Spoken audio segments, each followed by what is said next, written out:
So I want to believe that Deji Ajare is now with us on the news. Hello, sir. Hello, Deji. Hello, good afternoon. Okay, good afternoon. I want to believe that you can hear me and we can continue with the I conversation. can hear you right now.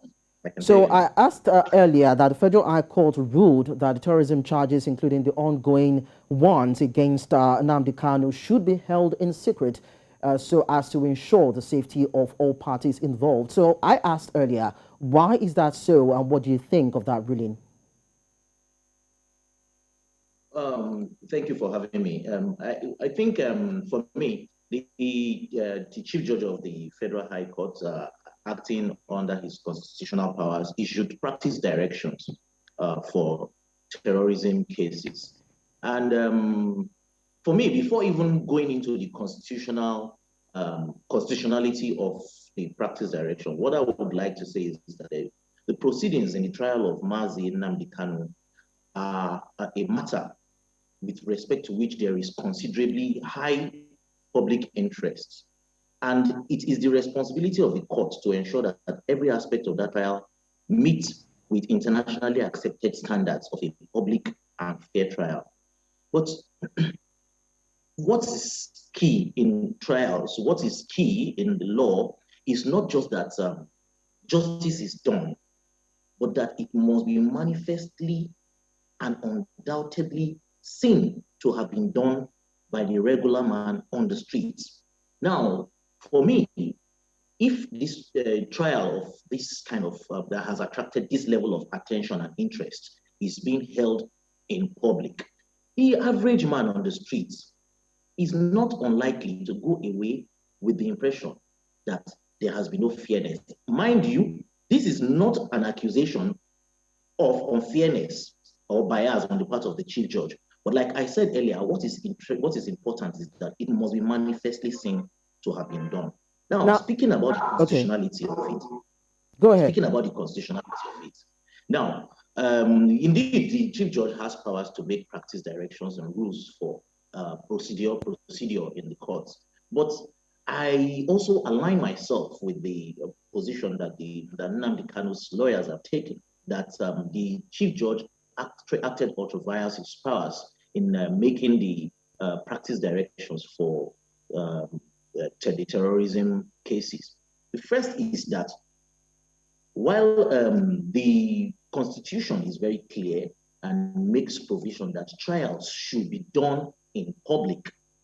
Now, although there is a proviso that the judge may, as it deems fit, of course, order that trials be done in camera, but that power is not conferred on the administrative heads of courts. It is conferred on the judge who is sitting and hearing the case.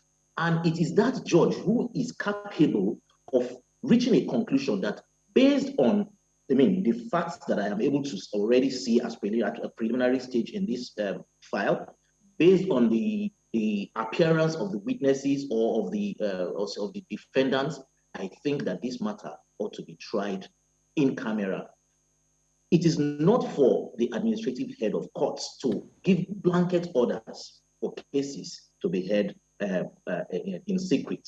And Well, so Deji, I align myself with that position. well, Deji, that's a lot of judicial systematics. But then, why do you think Nnamdi Kanu would want the trial to be held in public?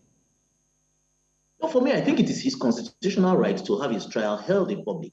And now, if there is a basis or a reason, one that one can comfortably and validly say, oh, it's genuine, then it should be made known. And for me, you see, we must be very careful when we are in situations like this, because if we sit and allow this to fly without challenging it, you may not like Nnamdi Kanu today, or you may think, oh, there are some specific reasons why you would want, but this same practice direction will apply to cases in future. And so it is the reason why we must test it properly and judicially. And for me, if there are bases, if there are witnesses, for instance, specifically who need protection, those witnesses can give their testimonies, of course, in private. But the practice direction that the courts giving directive as to the courts receiving testimonies, video links, I think is an infringement into the powers of the National Assembly to make laws for procedure for all matters relating to evidence as enshrined in the Constitution and the. So I do not I really do not think indeed that there is any basis, valid basis for holding this trial in public, in private, I mean in camera. Finally, Deji, how fair do you think this case will be? And do you think that the Federal High Court might overturn the ruling given earlier? Quickly. Well, I cannot comment really on fairness or otherwise. But like I had said earlier, it is not about whether I am convinced that there has been fairness or not. It is not about whether the Chief Judge of the Federal High Court is convinced that he has been fair or not. What is important is that the man standing by, watching, has he reached a conclusion? Can he reasonably reach a conclusion that everything has been done fairly? And if we apply that test, and that test reveals that, look, the reasonable man may go away with the impression that there has been no fairness, then we must drop the practice directions issued by the Chief Judge of the Federal High Court. Thank you so much, Deji Ajare, for joining us on the news.